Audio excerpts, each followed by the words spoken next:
Nope. Give it one more try. Yeah, it's working now. Okay. Thank you. Thank you. I can't hear myself. Thank you so much for being here. This is our closing night of the ReelAbilities 2023 Film Festival. What are we up to? And I'm getting ahead of myself. And I love to finish before we jump into the official closing night film, have just one more important conversation. And what better person than Xian Horn next to me to lead it, who has been leading with us for the last, how many years? 5 years? 7. 7 years. Our beauty panel, sometimes it's a fashion panel. Yes. The future of inclusion and accessibility in beauty. Yes.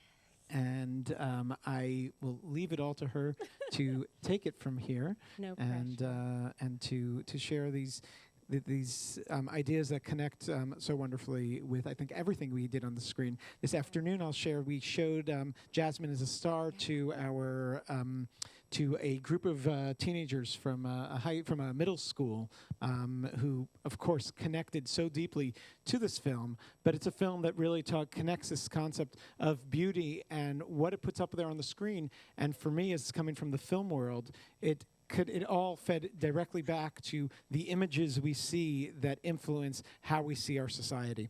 So with that, I hand things over to Xian's capable hands. Oh, wow. What a wonderful introduction. I don't, can I try mine? Yeah, it was a little too romantic. I feel like I'm whispering. Okay. Cheers, everybody. Thank you for coming out. It's been an incredible festival, and I'm always so grateful to be part of the last hurrah here. And I've been with ReelAbilities since 2012 and on their selection committee since 2016. And it was 2017 when we started to do fashion panels, because what I love about ReelAbilities, it's not just about the films. Ultimately, the goal of ReelAbilities, and it's a goal that I share with ReelAbilities, it is for us to all shift culture around disability to be more inclusive, more empowering, and more beautiful than ever. So I have to say that beauty has always been something that we toyed with doing something around, but for so many years, there just wasn't enough progress. I mean, we could have talked about vision, but it's so nice to be able to pair vision with action. And every woman on this panel has been doing something in their own warrior way to really further not only inclusion, but disability inclusion and empowering other women. And so I want to thank everybody for being here, first and foremost. And I think before I hand it off to the panel and introduce them, I did want to give a little background of just why this was so important for me personally. And I think it's really because my advocacy started when I pitched the Dove campaign, asking them to include people with disabilities in their advertising back in 2010. And Christine is nodding because she remembers I did a little video in my mother's living room. It was 1 minute and 23 seconds. It didn't go Justin Bieber viral. Hi, Chizuru. Hi, love, family friend, and so many friends in the audience. I'll introduce everybody, I promise. But one of the things one of the reasons that was so important was I was working for a theater in New York, 45 members total, 15 with disabilities that Christine was a part of as well. And seeing my studio actor friends, Kennedy Center award-winning playwrights, writing in their journals about suicide attempts, struggling with disability identity. And I have to tell you that as a girl with artist parents, who was like an only child, building this bubble around me, I had no idea. Believe it or not, disability for the longest time, before I was aware of all the barriers we still faced, was probably the easiest part of my life, because I knew I cut the lines at Disney World. I knew I walked with 2 ski poles and that people didn't forget me. So my parents created a world for me where I could create what disability was for me and define it for myself. And it took me a long time to realize that that wasn't everybody's experience. And I know it sounds incredibly naive, but I really wanted to be the love and support that others may not have had. And so the Dove campaign pitch wasn't really about Dove. I just figured they'd already celebrated older women. They were celebrating women of all sizes. And to me, it just seemed like the natural progression. I've got to tell you, they passed on it twice. And it was a gift to me because I realized that this was so much bigger. And I ended up running these workshops on self-esteem for girls and women at NYU that Janira was part of that very first class. So I don't know, you could tell us a little bit about what it was like on the other side of that. But it's such a full circle moment to be able to serve on this panel with you and see all that you've been doing as a model and an activist and influencer.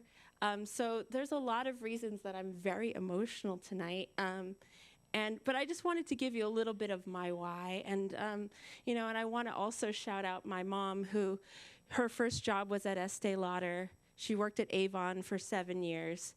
And she always told me natural beauty was best. And if I didn't have to wear makeup, don't do it. But, and I was always grateful that I had a mom who was in the industry, but she wasn't of the industry. She didn't buy into, I guess, the downsides of beauty. She really believed that it was who you are as a person that mattered the most. So I just wanted to give Mom a little shout out there. And I have to now take the time to celebrate each woman here. Oh, my goodness. And the ladies, hello, Kara. Hello, Natasha. It's really surreal for this to finally happen because we've been talking about this for months. I wanted you guys to introduce yourselves, but before you do, I just want to say we have legends here. So to my right is the Jeanine Lobell. You may know her from Stila Cosmetics fame, but there's so much more that she's doing with Neen now, so we can't wait to hear from you.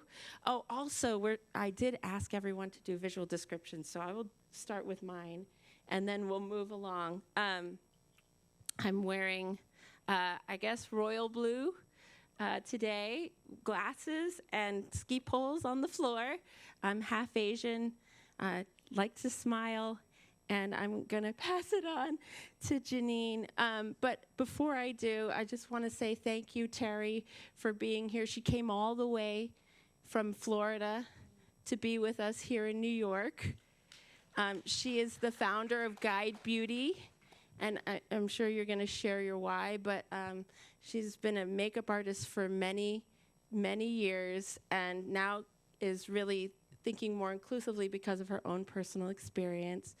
And as I mentioned, Janira, she's been one of mine since the beginning, but doing so much in modeling, in influencing, and I'm just so proud to know you and to see you blossom.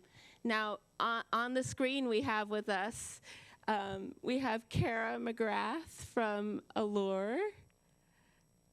Okay, great. We have to talk about all the things that she's been doing on inclusivity in a moment. And then we have Natasha Caudill, all the way from Chicago and New Hampshire, respectively. So thank you guys for being here virtually. Oh, my goodness. We'll have to have a party in person at some point. But anyway, so I would love to kind of just open up. I obviously gave a little bit of an introduction, but I would love to hear more of the why, maybe, and hear from each of you, things you might want us to know.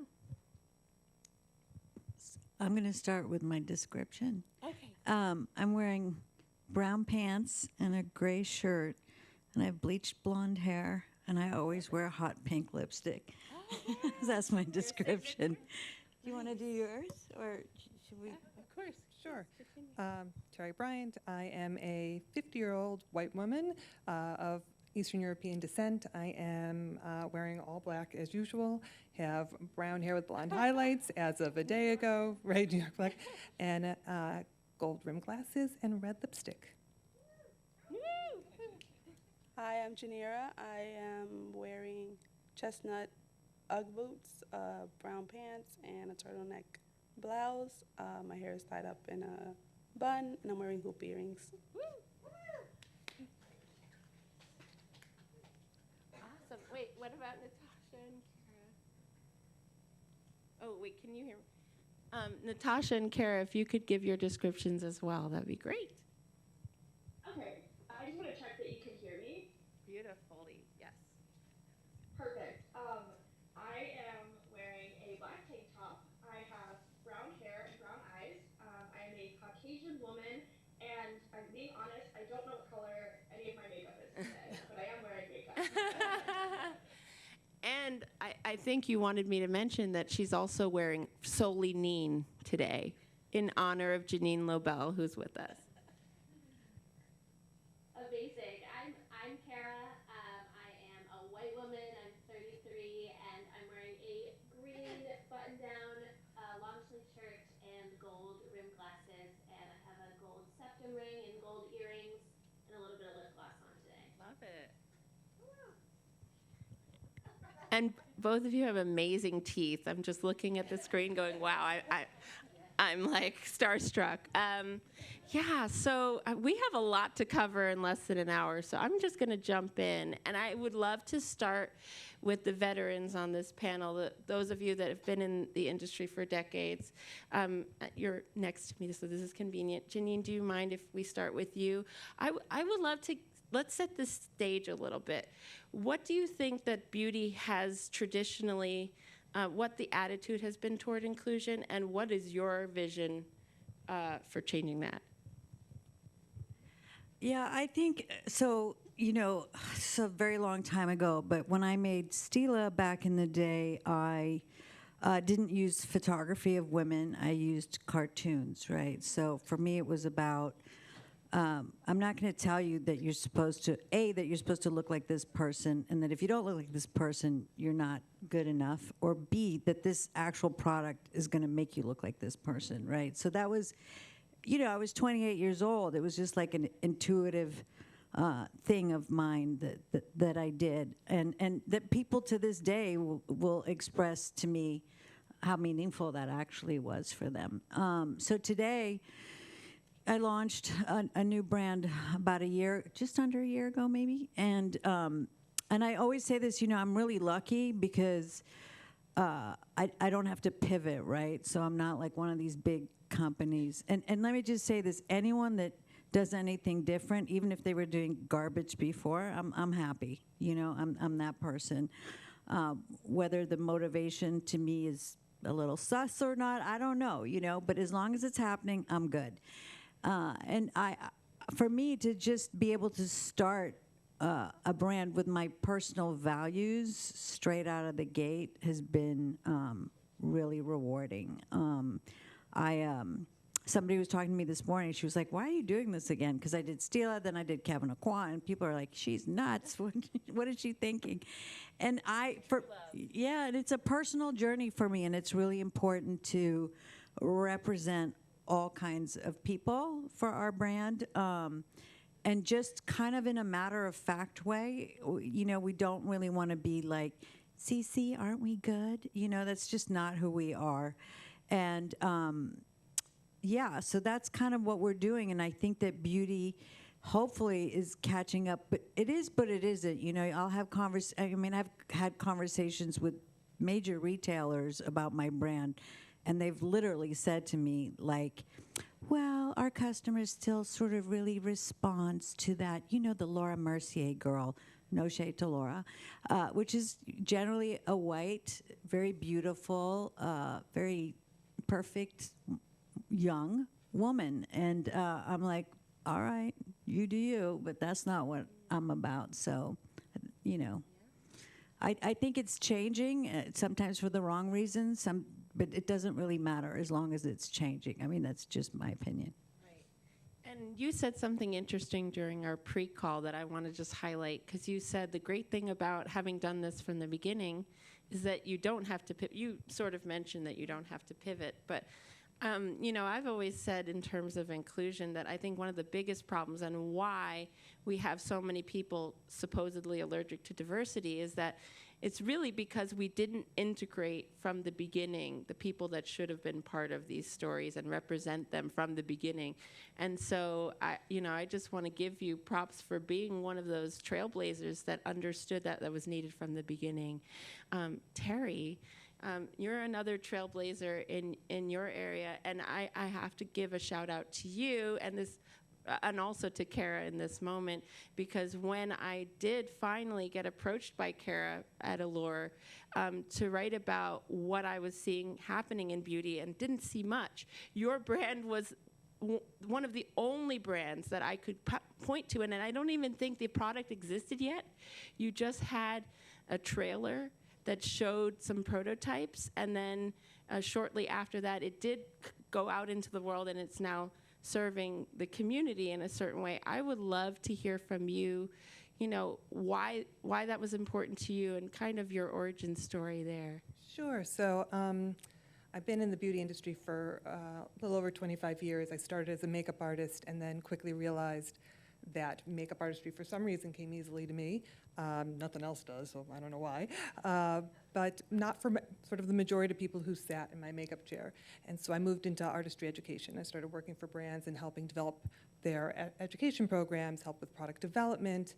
And I think we made progress along the way, but I still always noticed a disconnect. About, I guess 8 years ago, I was diagnosed with Parkinson's. And along with that diagnosis came the symptoms of Parkinson's. And I started to find not only a shift in my abilities, I could no longer operate on set the way I used to.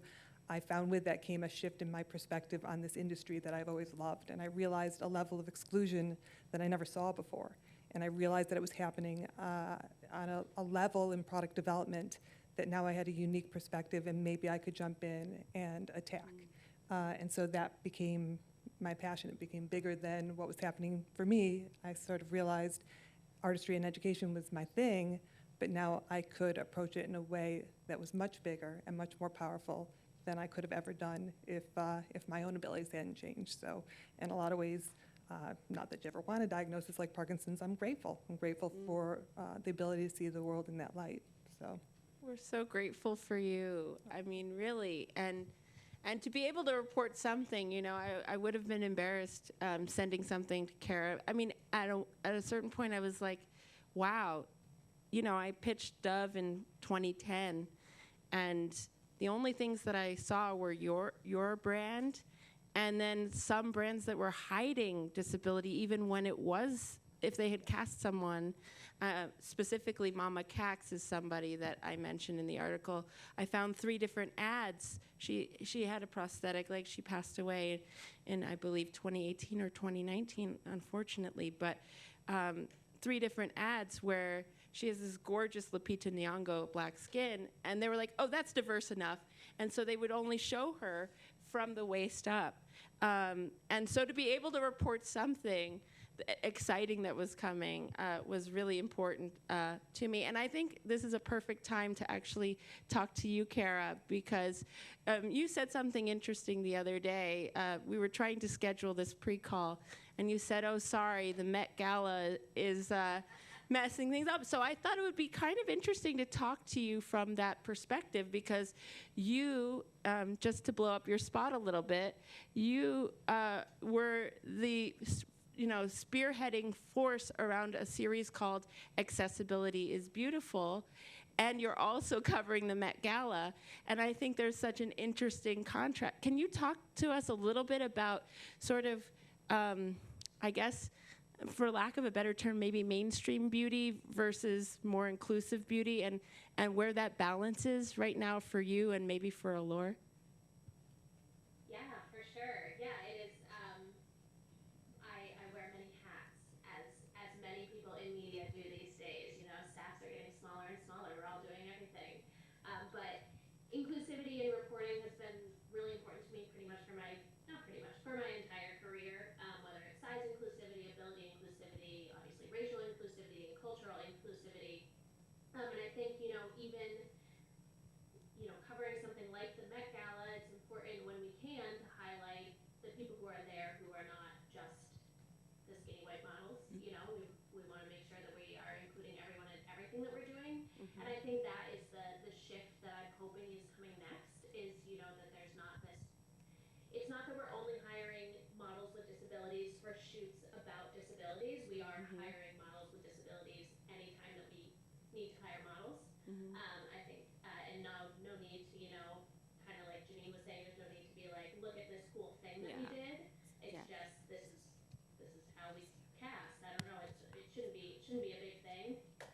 still the ways to go there for sure. Yeah. But it's something that I try to, whenever I can, be the opinion or the decision maker in these rooms. And I think it's important for the people who have the privilege to be in those rooms, even if they don't identify with, every single community, making sure that you're keeping everyone top of mind when you can. And can I ask a follow-up question as to when you're in those rooms, do you find that there's a lot of pushback, or is there less pushback now? Honestly, I have been really lucky to work on teams, even if the team is in a larger organization that maybe is not super progressive, not because they are actively trying to not be progressive, but they just are big old companies. I've been really lucky to work on smaller teams within those organizations that align really well with my values. So I don't really get a lot of pushback from my team. Where we sometimes have issues is that, like, if we're talking about casting a shoot, it's then, but what modeling agency do we go to? Because those agencies don't exist in the same, the same quantity or breadth as, more traditional agencies. So sometimes it's a resource issue. And modeling is a job. People, there are times when you can cast quote unquote real people in your shoots and get more diversity there, but there are times where you need someone who's a professional model to be on set. So it's a huge, huge ecosystem, I would say, and everybody needs to be on the same page. Yeah, and then you have Natasha and you have Janira, who are professional models that happen to also, maybe be a bit different than the. And I want to say, too, when I said mainstream versus inclusive, obviously I know all of us here want to see inclusive beauty mainstream. So I'm not trying to make a real distinction there. But when you think about Met Gala and Anna Wintour, I don't know. I think it's almost like another planet of fashion that only like 1% of humanity maybe fits into, so maybe less, I don't know. But I think this is a perfect time to call on, I'm gonna call on you, Janira, first, and then Natasha, to kind of talk about, what are some of your experiences that you've had as a model or working with beauty brands, and what are some things that you would like to see change? So it's definitely like been a roller coaster. I've had like good days, bad days. I would like to see a bigger change in. Sometimes I've been like on sets where it's not completely accessible. Like, for example, I did one where the trailer, I had to be outside or inside the venue because the trailer was not accessible. But if you're saying like outside in the elements? Yeah.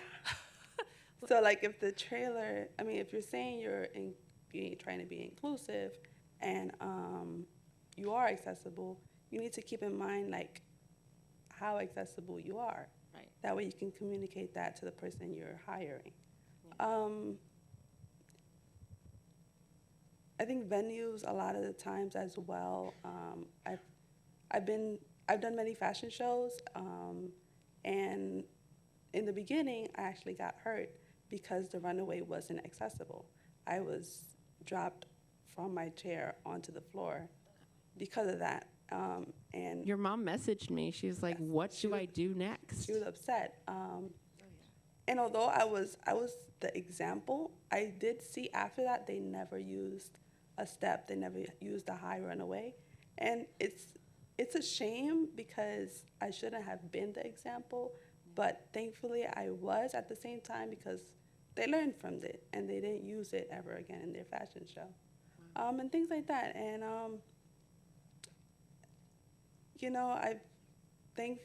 I'm very grateful for all the opportunities that I've gotten, just because if it's bad, I get to show them, they learn, and if it's good, then we just keep moving forward. Do you give feedback, though, if it's a less than favorable? Okay, good. I do. I definitely do give feedback. I'm proud of you. I definitely do give feedback both to them directly and then to like my modeling agency, just so they can communicate that with them as well. What else? Although it's becoming more inclusive and things are changing and we're seeing more people with disabilities in the fashion industry, in the beauty industry, it gets to a point where you see the same type of disabilities being used. So like, are Great you really point. being inclusive, or are you just trying to check off a box? That's Yeah. not in my opinion, that's not really being inclusive. We want inclusivity and inclusion to be genuine, Yeah. and not just because you want to fill a spot or because it's trending at the current moment. Right. I called that in my Allure piece being iconically disabled, and I referred to the blue bathroom sign with the wheelchair. I think we have often very traditional ideas, or that was what was traditionally seen as disabled, whereas there's so much more than that. And I'm so glad that you're bringing that up. What do you think is missing right now? Like, who would you like to see there that's not there right now?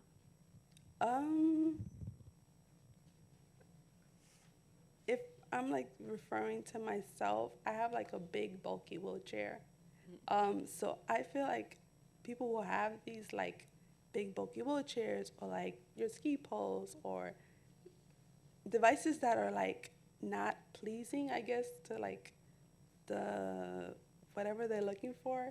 I want to see more of that. I want to see more ski poles. I want to see more roller aids. I want Real to see life. more, real life, not just the cute little wheelchair that we are seeing more often. Yeah. And there's nothing wrong with that. I'm not saying that there's something wrong with that. I'm happy that you're being inclusive, but just include everyone, you know? Yeah.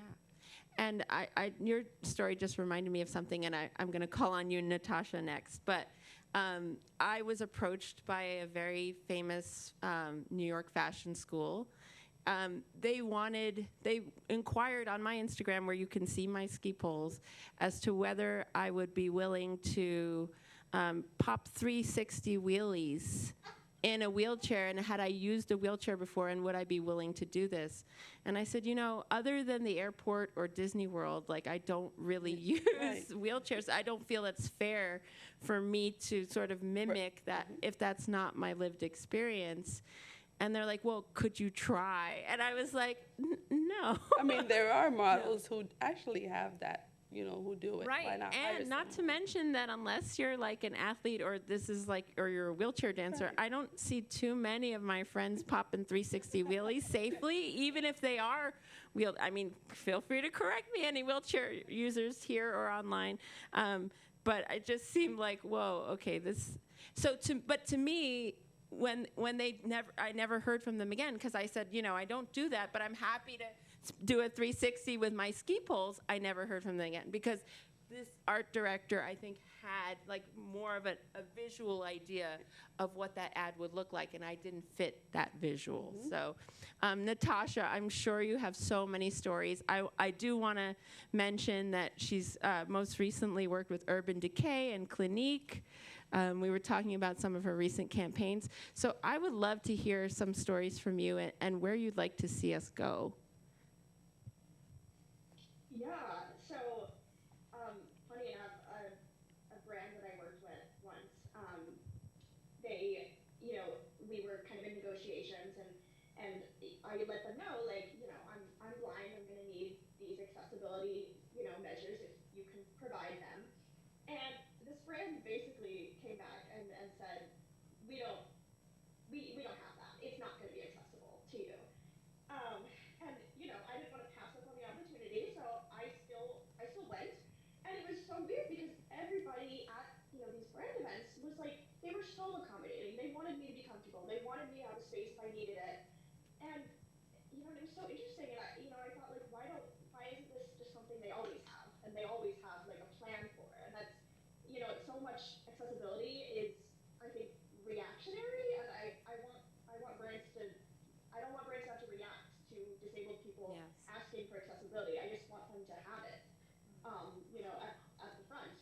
Or at least ask, right? At least ask what you need. Yeah. But something for me is that I think accessibility a lot of times is actually weirdly inaccessible, because and something that I've seen a lot of brands making like adaptive devices for different types of disabilities, and they're fantastic. But then you go and you look at the price, and it's ridiculous, and it's like able-bodied people aren't paying this much for the same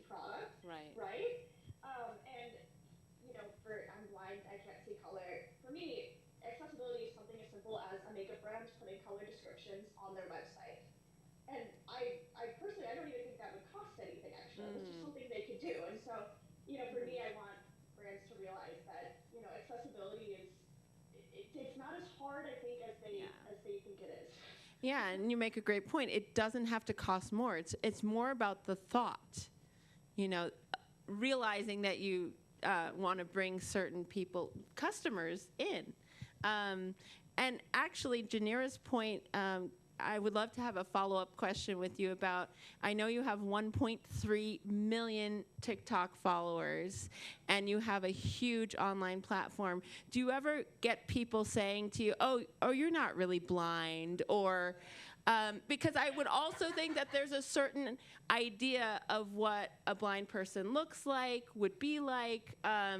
So if doesn't resonate with you, feel free not to answer it. But I have a feeling that, just given that there are Helen Keller deniers out there, that there might be some trolls that you might want to address here today.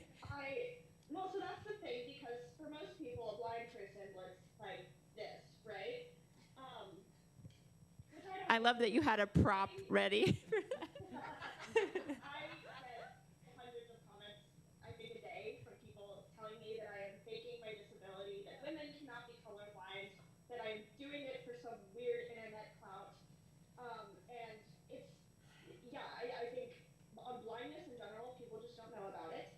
And I have a really rare type of blindness that people really don't know anything about. And so it's been really great, because when I started TikTok, I was just making videos about makeup, because even if I had 20/20 vision, I would be doing my makeup. I love it. And I realized that I could turn it into this educational moment for people. But, the biggest thing for me is that, I would love for people to realize that I'm not faking it. And most disabled people are not faking their disability. But also that just because my experience is different doesn't mean it's devalued in any way. Yeah.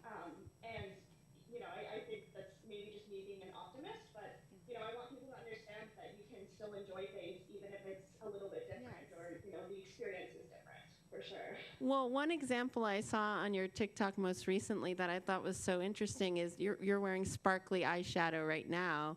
And you mentioned that, I might not be able to see the color, but I can feel the glitter, I see the glitter.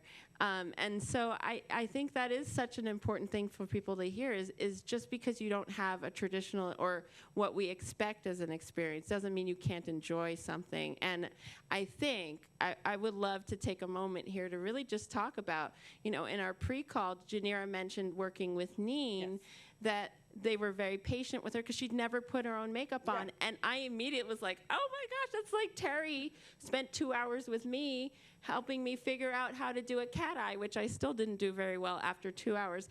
But the point is when you said that, I realized, no, this is so many of us with mobility disabilities specifically have never felt, and I think this is true of the blind community too. Please correct me if I'm wrong. But I mean, so many of us have been taught that like almost beauty is inaccessible to us, and that's just how it is. I've never had a situation. In fact, I want to shout out Rami Gaffney, who did my makeup today. He actually, Janira can tell you, volunteered to do my makeup for my girls every semester that I taught at NYU's Initiative for Women with Disabilities, my Give Beauty Wings program. And we would do this celebratory thing at the end where he'd do their makeup and maybe we'd do a photo shoot. But anyway, so it was important for me to shout him out just because he's been so giving to us, but also he's a cancer survivor. He himself had a high-profile makeup artist job, was working with all these celebrities, and when he got cancer, they told him, you're not the pretty boy that we hired, and fired him, and it actually forced him to start his own brand. So I wanted to take a moment to highlight him, but I think, I think for many of us with disabilities, and that's why it's so cool what you're doing, Natasha, we've been taught that, or I think I can say for myself that I didn't think, as much as my mom celebrated natural beauty, I think I hid behind that as well because beauty products were so inaccessible to me. And so it's like, oh, well, I'm just going to go with this hippie thing that I'm doing because, in a way, I was intimidated by the products. And, that's why we love what you're doing, Terri, is you made it not only did you make products less intimidating, but in your presence with me, you also were equally generous. And so anyway, just a side note there that I think needs to be addressed, because a lot of times we think that, I mean, it took me a long time to realize that I could have some relationship to beauty that wasn't just from the inside, right? So anyway, I think this might be, because I'm hearing a lot of, I don't know if you guys can hear this on Zoom, I'm hearing a lot of audible groans and sighs in the audience. And I might have a few more questions for these ladies, but I think I would love to open it up and also say hi to Chloe Toscano, she actually, we want to shout you out. She did a wonderful piece also about accessible beauty for Nylon, and I know she's worked with Kara so much, sharing her own experiences around makeup. You know, maybe before we call on anyone, is there anything you wanted to share with us, Chloe, maybe? I think just, thank you. I think just that I love that I think that the opening up accessibility in beauty opens up a lot of doors, because just those two words have not even been synonymous in the past. So I think bringing accessibility to that field specifically will help open a lot of doors, because if accessibility is to beauty, then that will mean that beauty will be to accessibility. And I mean, imagine what that can be. I mean, imagine like even mobility aids. They can be beautiful, and that's something that a lot of, you know, manufacturers, people behind that, like the medical field has not gotten behind yet. So I think that bringing accessibility to beauty can just help open so many other doors, like the other way around, you know? Yes. So, yeah. Great. Amazing. She's going to be on the panel next year. I hope you are okay with that. I just made that announcement. But yes, Christine Bruno in the front here. Hello. Thank you all so much for being here. I'm going to take this down. Yeah, well, this is probably not going to come as a surprise. I'm just, for those in the audience, I'll just quickly describe myself. I'm a petite white woman of a certain age. I'm middle-aged, and I have a mobility disability.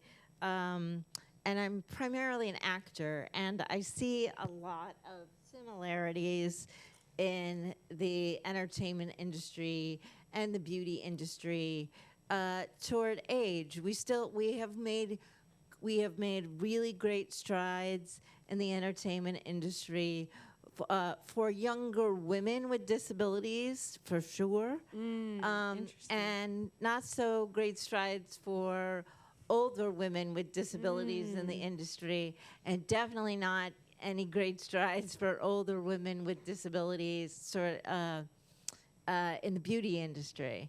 I have been turned down several times for runway shows. No one ever says, you know, you're too old, right?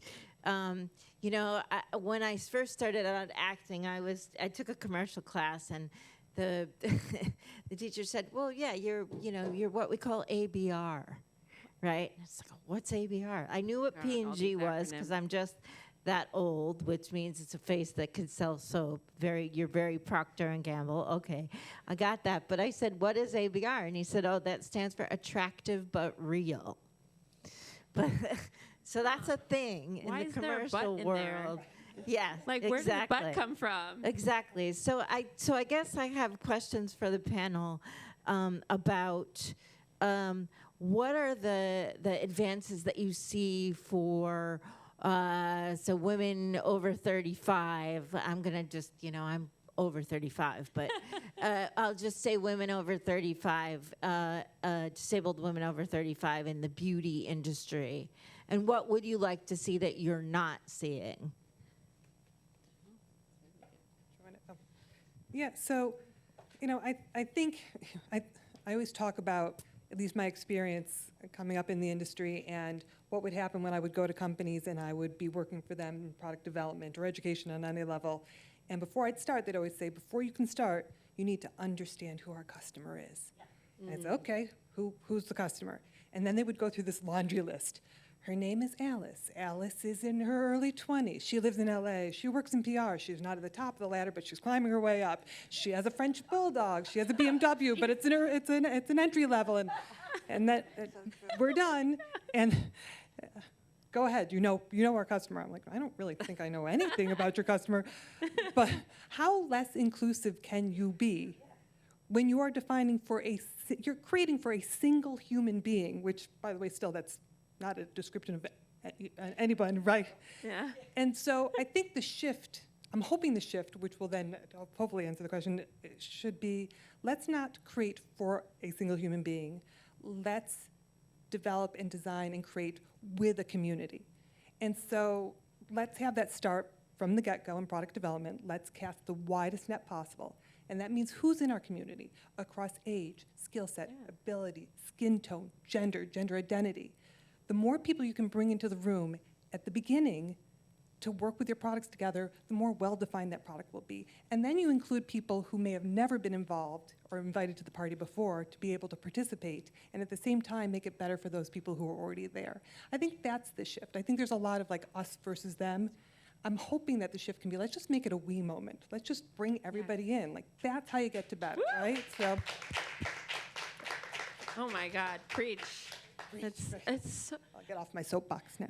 no, it's true. I mean, the thing is, it's not even based off usually a real person. They've just created this PR person in LA. Who knows that, especially in New York, who knows that person, right? No, and I think that's a great point. I was told that there's some questions online.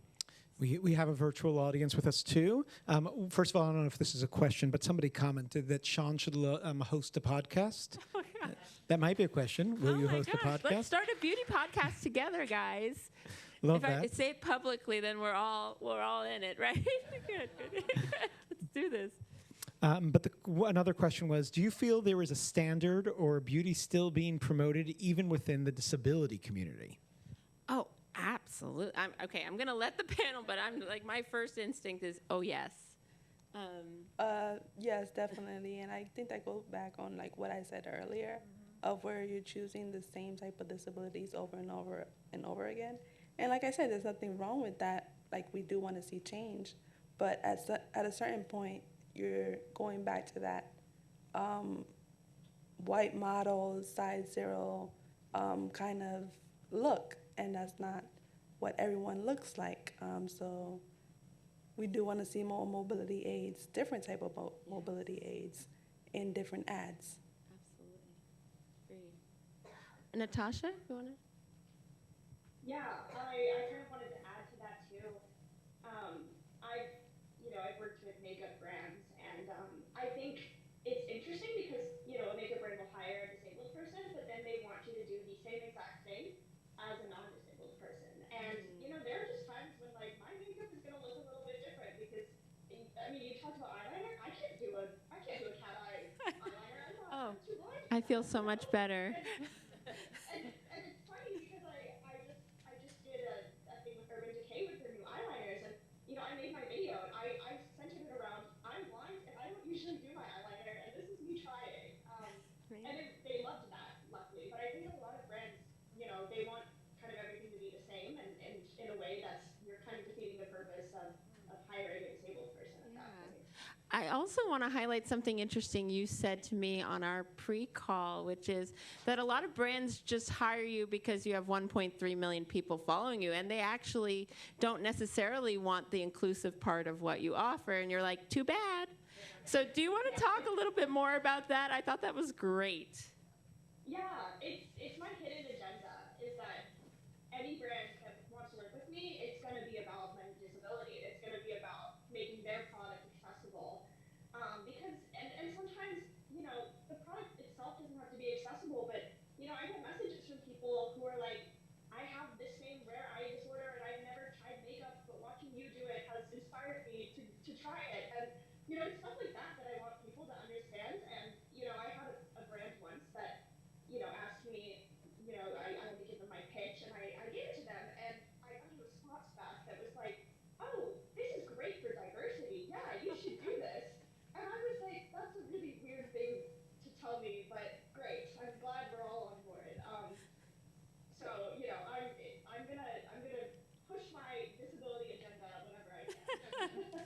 Oh, I love it. I love it.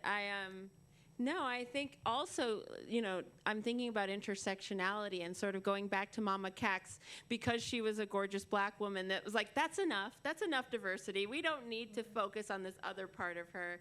And, I think what a disservice that can be to just, focus on one, we're not just one thing, whether we're women or all parts of us matter. And, I think I would like to see more nuance in that way, celebrating all the Venn diagrams that we might inhabit. But it seems like I see you, Jeanine. Yeah, I was just going to say, I feel like, we're just always kind of, here we go, spoon-fed, information, like toe dip, oh, well, we can have this kind of person in this ad, or, to go back to Christine, what you were saying about, the ageism of it all. It's like, because I believe they're catering to Gen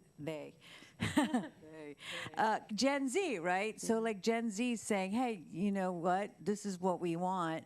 And so, yeah, maybe you have a person with a disability in that age bracket, right? Because that's palatable, or what they're demanding, or we're spoon feeding, or whatever. Yeah. And again, as disappointed as I can often be in efforts in many areas of my life, I still always go back to that, like, well, okay, just do something, and then maybe this next thing will come, and next thing will come, and just to speak a little bit, I found Natasha on, I don't know if it was Instagram or TikTok, or maybe it was my daughter, but somehow I was just like, oh my God, we make these tutorial cards, so we do 5 new faces a month, 5 tutorials, 5 different skin tones, right, to show, and when I make all the colors, I make them to accommodate the darkest skin tone first, and then hopefully it works for white girls like me. So basically, so that's kind of the whole idea, and so we really want to represent, we've had trans women, we've had queer boys, we've had Janira, Natasha, we've had this woman, Sydney Mesher, who is a Rockette, who was born with one hand. We had a young girl named Kennedy who has Downs. And we just try to, it's like, yeah, she's one of our faces. Again, not this whole, like, make a deal out of it.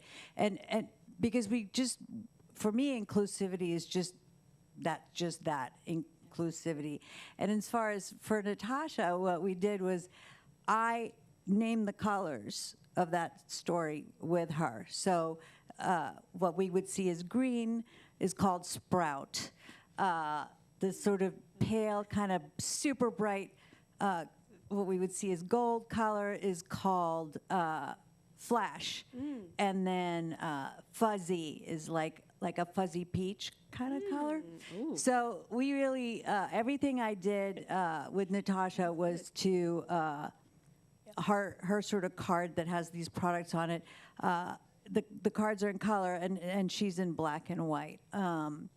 So everything I did to her liking, because it is my job to listen, and that's really what I want to say. Yes, and I think, I talk a lot about allyship, and I think the most important thing that we don't talk about is the listening part. And not only listening, but do you take action based off what you hear, and how willing are you to take the feedback when it's given? And I mean, so this is to say, Jeanine, thank you so much for always being that ally. And I think this is a great place for us to maybe, I know we're short on time. It wouldn't be a panel, especially mine, if we weren't over time. But I wanted to maybe end on a positive note, maybe something that we know is coming down the pike that we're excited about. I think I'd like to give Estee Lauder a little plug today, because I found out that their virtual assistant, which helps blind folks apply makeup, is actually public and officially on the market today in the US. So we want to give them some love. And I just think that, even the fact that we were able to put this panel together of people who are doing this and being inclusive, that's where I'm so hopeful. It's going to start with us, but it doesn't just end with us. It's everyone in this audience, is everyone that cares about us as human beings and believes in our universal beauty.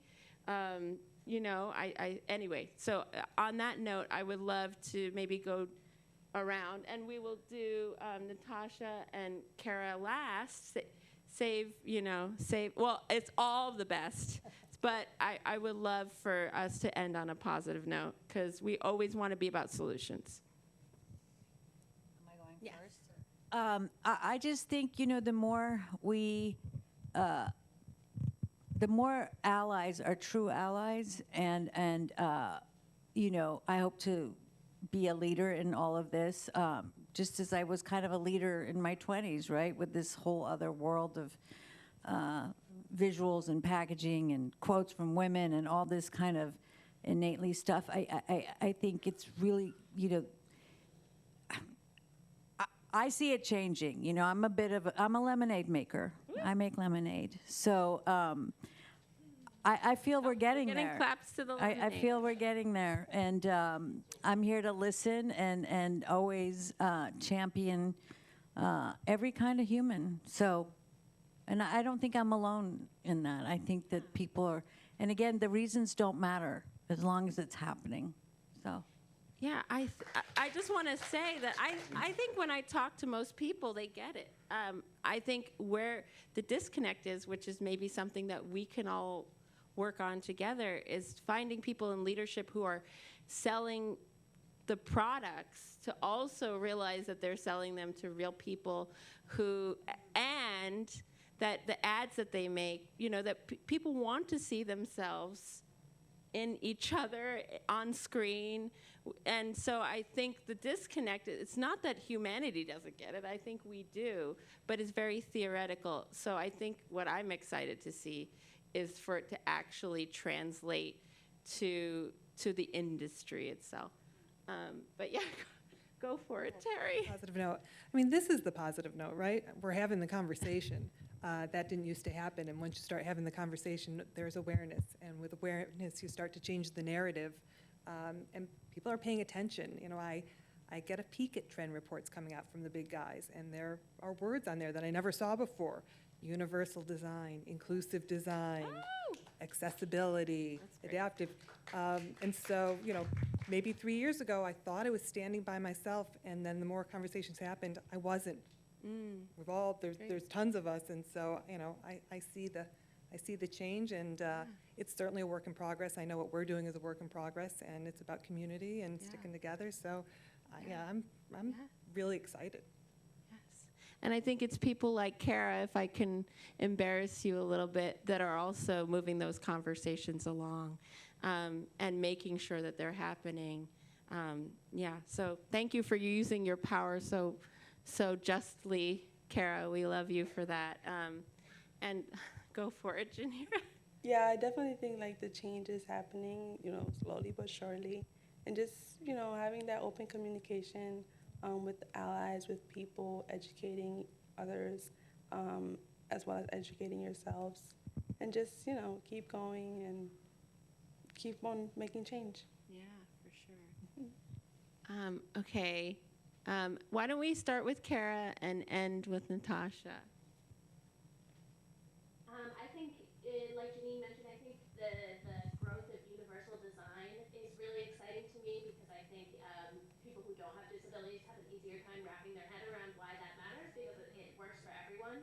And I think brands are also really realizing that they do actually need to speak to people with disabilities before they put out a product that is for someone with disabilities. You know, I think of all the brands that were patting themselves on the back for putting Braille on their packaging, but it turns out the very small percentage of blind people read Braille. So then you look at like Herbal Essences, which Sam Latte is the accessibility leader there, and she is blind. They put out packaging with tactile markers, which is helpful even for someone like me who just I don't wear my glasses in the shower. I need to be able to feel my way around, you know? So Right. I think that is, I think there's good conversations happening in that department that I'm excited about. Amazing.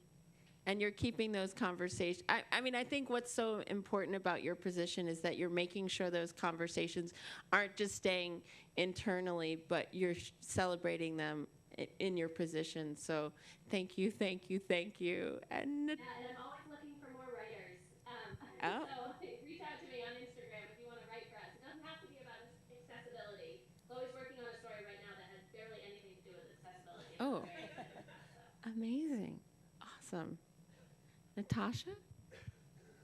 Yeah, I absolutely just agree with everything everyone has said, but I guess for me personally, 3 years ago I started filming makeup videos alone in my room because I just love doing makeup, and now I'm getting to do things like this and work with friends to make the world more accessible, not only for my fellow disabled friends, but for everyone. 'Cause, yeah, universal design accessibility is for everyone, and the fact that I get to be in this work is just it's incredible, and I'm honored to be here. Okay, quickest follow-up question, because I think people who are thinking, I promise, I swear this is the last question, is I wonder what was that moment from doing that by yourself to putting yourself on camera or on TikTok? Because I think there's so many people at home right now who would love to put themselves out there, maybe don't have the courage to do it.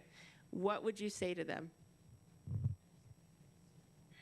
Yeah, I think the biggest thing is just be yourself, and honestly, I can't say you're not going to get terrible comments from people on the internet, but at the end of the day, like, I don't know, I've had people rooting for me and supporting for me, and I know I am confident in who I am, and I think if you go into doing that with that mindset, anything is possible.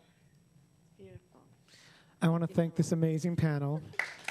Thank you. I want to thank the amazing Xian Horn. Folks, we are just starting our closing night celebration, so join us in the lobby to continue this conversation with some lovely refreshments and some food. We need to clear this room because, as you can see, there's a big, some more setups going on here. So thank you all for being a part, thank you. Please join us for more and stay in touch with us all year. Thank you. Thank you. Next